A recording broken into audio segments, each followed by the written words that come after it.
Welcome to the Oscar Project weekly preview of movies hitting theaters this weekend. My name is Jonathan, and I'll be taking you through the new releases you'll find in theaters starting September 23rd, 2022. First up is Avatar. No, not the new Avatar film that the world has been waiting for over a decade. This is the original film released in 2009. If you've never had the chance to see the film in theater, now is the time to grab your ticket and immerse yourself into a world of Pandora and get reacquainted with Jake Sully, Neytiri, and all the rest before James Cameron releases the long-anticipated sequel later this fall. And speaking of anticipated films, next up is Don't Worry Darling, starring Florence Pugh, Harry Styles, Chris Pine, and Gemma Chan. Directed by Olivia Wilde, this psychological thriller has had plenty of buzz in recent weeks and promises to be the talk of the town for weeks to come. Then comes a wide expansion for Moon Age Daydream, the David Bowie biopic that hit IMAX theaters last week. After a strong initial weekend, you should be able to find this more easily with an expanded theater count this weekend. Moving on to limited releases, check your local listings and art house theaters for these films. Bandit, a bank heist film starring Josh Duhamel, Elisha Cuthbert, and Mel Gibson. Blank, a psychological thriller about a woman who goes to an AI-run writer's retreat and gets trapped inside with a deadly android.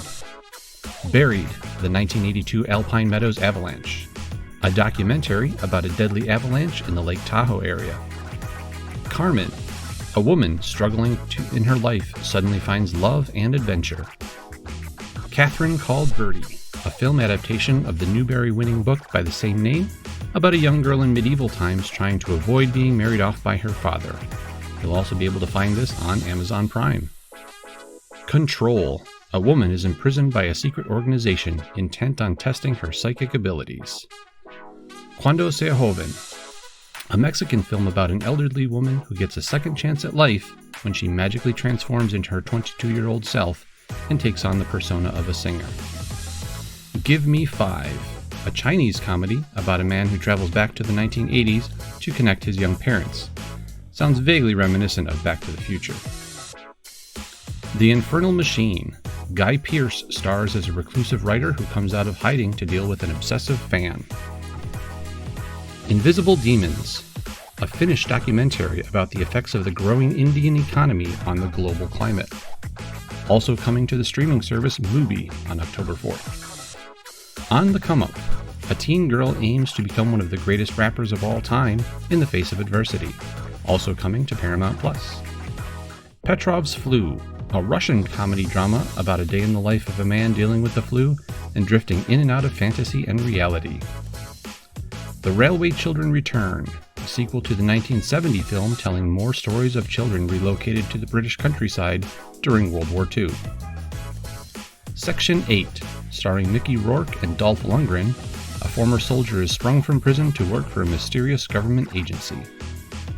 Sydney, a documentary about the life of Oscar-winning actor Sidney Poitier, who broke ground as a black actor in the late 1950s and 60s.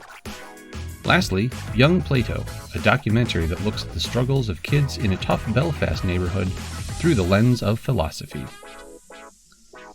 We also have a few special event releases coming next week. On September 27th, look for Anvil, the story of Anvil, a re-release of the 2008 documentary about the metal band of the same name, who gets a new tour after many years. Also on the 27th, Mobile Suit Gundam Cucru's Done's Island, special engagement of the Japanese animated film. On September 28th, look for Dio, Dreamers Never Die, a rock documentary focused on the life and career of Ronnie James Dio. And lastly, Super Spreader, about Christian singer Sean Feucht standing up to pandemic rules against singing in religious services, which arrives in theaters September 29th. That's it for now. Let me know in the comments below which movie you're most looking forward to this weekend, and I'll check in next week with more upcoming releases.